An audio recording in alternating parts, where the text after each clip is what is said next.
Hello, everybody, and welcome back to another 2024 presidential election prediction. Today I have commentator Alex Jones and Senator Josh Hawley versus Senators Joe Manchin and Mark Kelly. Now, of course, I believe that, how should I put this? The vice presidential picks may be a little controversial, but I'm going to explain both of them. Hawley, I think, will be picked by Jones over, say, Ron DeSantis for his previous legislative experience. That's not to say that DeSantis couldn't be picked. I mean, Mike Pence was a governor and he was picked. But senators are typically preferred for vice presidential picks.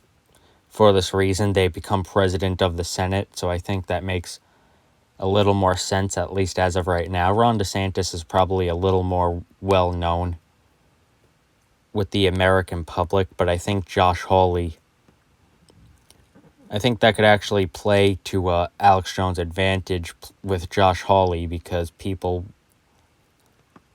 lot of people don't know who he is and don't know who Josh Hawley is, so I think you could play to a little more politically ignorant voters. On the other hand, Joe Manchin is a Democratic senator from West Virginia, a very moderate Democrat, which he sort of needs to be to win there, and Mark Kelly, who's a senator from Arizona.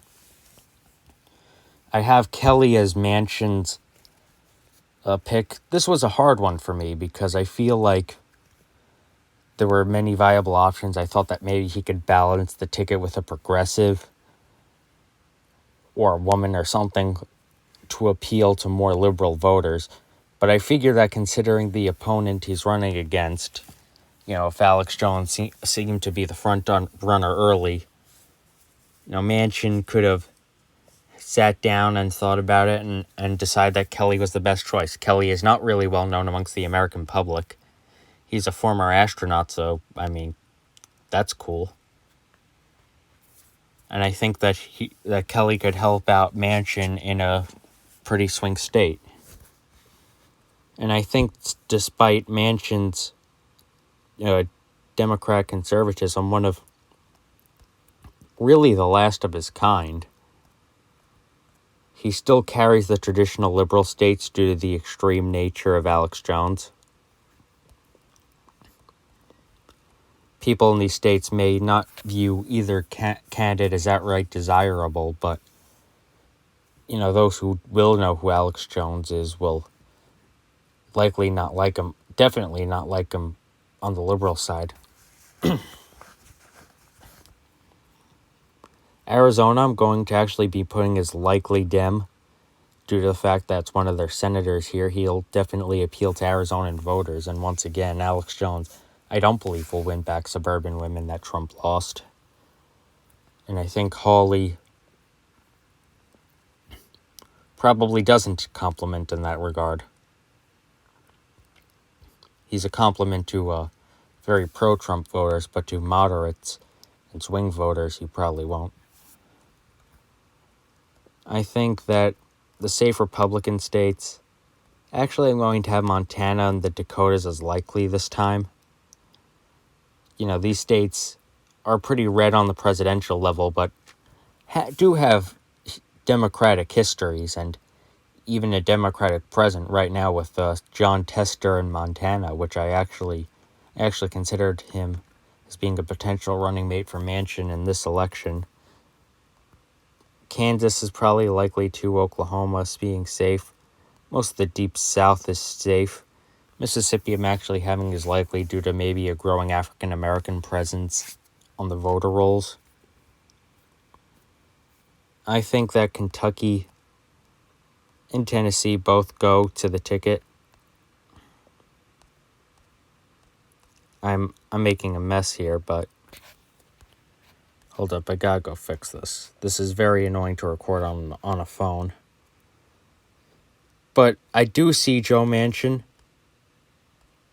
by a lean margin winning his home state of West Virginia. I believe that he could reignite some of the white working class spirit here, and that'll carry him to Rust Belt victory. So very good for the Manchin campaign.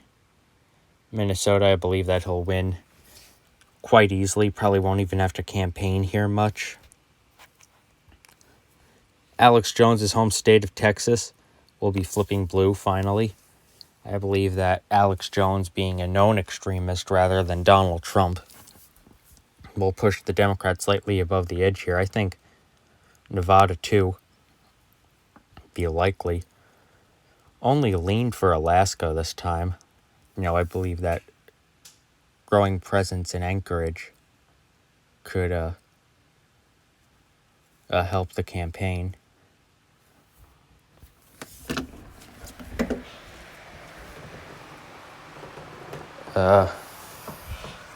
Ohio and Indiana flip back to the Democrats for the first time since 2012. Again, due to skepticism of Alex Jones's extreme nature.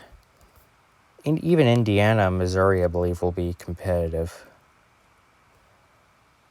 Anywhere from lean to likely.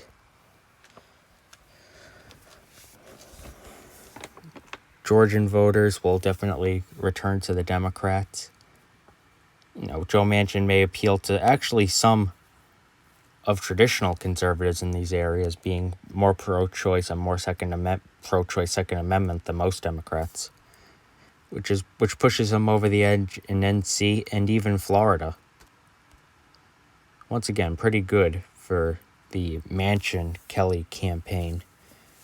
And finally, Nebraska is safe on all fronts except for the 2nd District, which is picked up by the Manchin ticket.